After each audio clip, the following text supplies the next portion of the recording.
আপনি কি কখনো ভেবেছিলেন এমনটা হতে পারে? রোহিত শর্মা আবার আমাদের ক্যাপ্টেন, ভাবা যায়?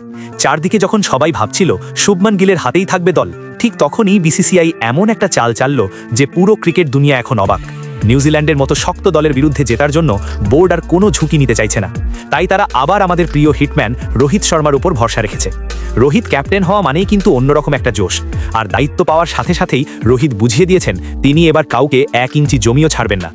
নিউজিল্যান্ড সিরিজের জন্য তিনি এমন এক 15 জনের দল বেছে নিয়েছেন যা দেখে বিপক্ষ দলের ঘুম উড়ে যাবার জোগাড়। এই দলে যেমন বড় বড় নাম ফিরেছে, তেমনই বাদ পড়েছে এমন কিছু প্লেয়ার যাদের নাম শুনলে আপনারা সত্যি চমকে যাবেন। আজকের এই ভিডিওতে আমি আপনাদের একদম সহজ করে বুঝিয়ে দেব যে রোহিত শর্মার এই নতুন দল কতটা ভয়ঙ্কর হতে চলেছে। কারা পেলেন জায়গা আর কাদের কপাল পুড়ল সব বলবো। তবে তার আগে আপনাদের কাছে আমার একটা ছোট্ট প্রশ্ন, আপনাদের কি মনে হয় ক্যাপ্টেন হিসেবে রোহিত শর্মা নাকি শুভমান গিল, কে বেশি সেরা? চটপট নিজের মতামতটা নিচে কমেন্ট করে আমাকে জানিয়ে দিন।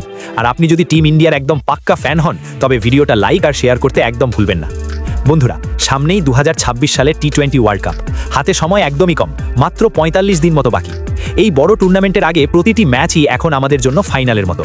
সারা বিশ্বের নজর এখন ভারতের দিকে, আর ওয়ার্ল্ড কাপের ঠিক আগে নিউজিল্যান্ডের সাথে এই সিরিজটা হতে চলেছে ভারতের সবথেকে বড় পরীক্ষা।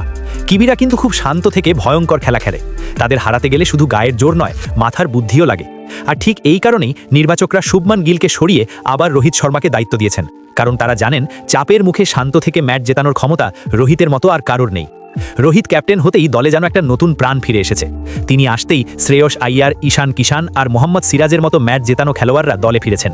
রোহিত খুব পরিষ্কার করে দিয়েছেন যে তার দলে শুধু ট্যালেন্ট থাকলে হবে না, বড় ম্যাচে জেতার মতো সাহস থাকতে হবে। রোহিত শর্মার এই নতুন রণনীতিতে সবথেকে বড় চমক হলো শুভমান গিল, হর্ষিত রানা আর ধ্রুব জুরেলের বাদ পড়া। তাদের জায়গায় এসেছেন জসপ্রীত বুমরা আর ঈশান কিষানের মতো অভিজ্ঞ ক্রিকেটাররা। রোহিত জানেন যে নিউজিল্যান্ডের মাটিতে বা তাদের বিরুদ্ধে জিততে গেলে অভিজ্ঞতার কোনো বিকল্প নেই। চলুন এবার দেখা যাক ব্যাটিংয়ে রোহিত কি জাদু দেখালেন। ওপেনিংয়ে রোহিতের সাথে দেখা যাবে তরুণ তুর্কি যশস্বী জয়সওয়ালকে। এই ছেলেটা যখন ব্যাট করে তখন বোলাররা পালানোর জায়গা পায় না। প্রথম 10 ওভারেই ম্যাচটা প্রতিপক্ষের হাত থেকে ছিনিয়ে নেওয়াই হলো রোহিত আর যশস্বীর লক্ষ্য। আর 3 নম্বরে তো আছেন আমাদের সবার প্রিয় বিরাট কোহলি। বিরাট যখন ক্রিজে থাকেন তখন গ্যালারিতে শুধু একটাই আওয়াজ ওঠে, কোহলি কোহলি। বিরাটের থাকা মানেই দলের অর্ধেক চিন্তা শেষ। তার অভিজ্ঞতা আর রান করার খিদে বিপক্ষ দলের রণনীতি এক নিমেষেই থচনচ করে দেয়। মাঝের ওভারে ইনিংস সামলানোর দায়িত্ব দেওয়া হয়েছে KL রাহুল আর শ্রেয়স আইয়ারকে। রাহুল যেমন ধীর স্থিরে খেলাটা চালিয়ে নিয়ে যেতে পারেন, তেমনি সময় এলে 4 ছক্কার বৃষ্টিও করতে পারেন।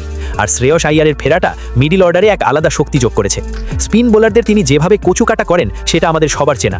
চোটের পর ফিরে এসে তিনি নিজেকে প্রমাণ করতে মরিয়া হয়ে আছেন, আর এটাই ভারতের জন্য সবথেকে ভালো খবর। অলরাউন্ডার হিসাবে আমাদের ভরসা সেই হার্দিক পান্ডিয়া। হার্দিক শুধু একজন খেলোয়াড় নন, তিনি হলেন ভারতের এক্স ফ্যাক্টর।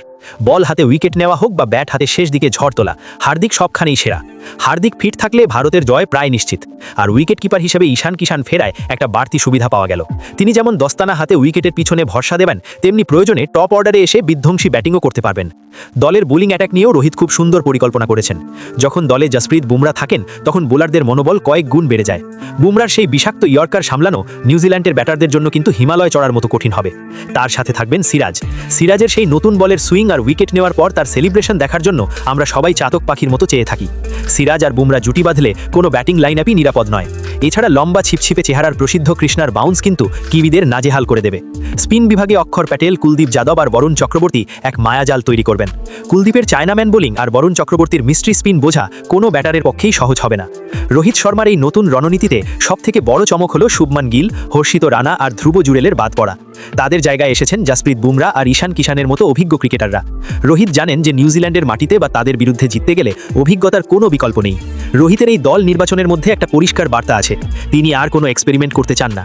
তিনি চান এমন একটা দল যারা একে অপরের ওপর ভরসা করে, যারা চাপের মুখে ভেঙে পড়বে না। যদিও শুভমান গিল বা হর্ষিত রানার মতো তরুণদের বাইরে রাখাটা খুব কঠিন সিদ্ধান্ত ছিল, কিন্তু দেশের জন্য আর ওয়ার্ল্ড কাপের প্রস্তুতির জন্য এটাই হয়তো সেরা ছিল। রোহিতের ক্যাপ্টেন্সি, বিরাটের ক্লাস, হার্দিকের পাওয়ার আর বুমরার ধার, এই সব মিলেমিশে ভারত এখন এক অজেয় শক্তিতে পরিণত হয়েছে। নিউজিল্যান্ডের বিরুদ্ধে এই সিরিজটাই ঠিক করে দেবে আমরা ওয়ার্ল্ড কাপের জন্য কতটা তৈরি। বন্ধুরা, রোহিত শর্মার এই নতুন 15 জনের দল নিয়ে আপনাদের কি মনে হয়?